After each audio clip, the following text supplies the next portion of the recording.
hold a memorial of a special kind in his own home. His name is Rob White. He's a master collector, everything from autographs of movie stars to the top hats worn by presidents.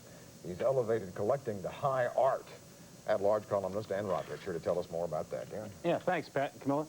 No subject has driven Rob White to collect more than the late John F. Kennedy. Mr. White now claims more than 1,000 artifacts from the life of JFK. It is an extraordinary collection, painstakingly authenticated and beautifully displayed. We paid a visit out there today. This is the 1962 official color portrait of John and Jacqueline Kennedy in the White House. To the left is a Christmas card. It is the official Christmas card for 1963 for the John F. Kennedy family. There was no Christmas of '63. The unwaning fascination with the Kennedy presidency reaches high ground in Rob White's basement.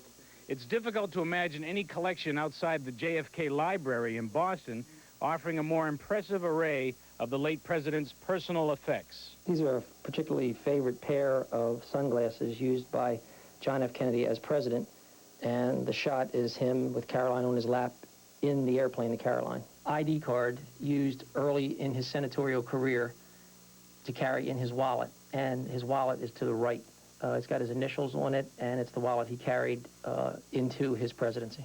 Rob White has worked long and hard at this. Years ago, he gained the confidence of a handful of Kennedy insiders who had been given a number of JFK's personal items by his widow. I told the people that I need letters with each item, each and every item, describing how they got it, when they got it, any stories, any little quips about it, and each item has a story and has a quip.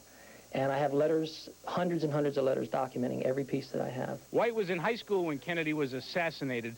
Though he's an ambitious collector of all kinds of presidential memorabilia, he concentrated his efforts on Kennedy. This is the first thing, official thing he did as president. He sat down and wrote this note about meeting with legislative leaders the next morning. This is John F. Kennedy, an unpublished photograph of him smoking a cigar, which he enjoyed to do. This is his cigar case, which he carried and was ready for him anytime with cigars at the Oval Office. White doesn't hoard his collection. He quietly invites visitors for private showings. He's even entertained a few school groups.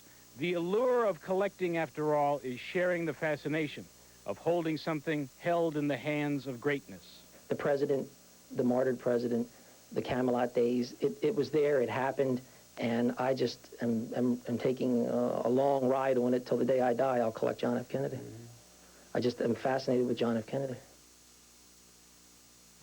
Really extraordinary collection. We could have spent the whole day there, done a half-an-hour documentary. Like what happens to it after he goes? I don't know. I guess it stays in his family. That's Rob's collection. It's not the Kennedy Libraries. It's his. You know, it's amazing because I would think that he would probably want to put this in a small museum. He probably will someday. Or donate it. But in the meantime, I think he's going to continue to collect. It's really amazing. By the way, the president would have been, I think, 74 years old next week. 74, I think so. Next week, yeah. Thanks, Danny. Thanks. And that's it for us this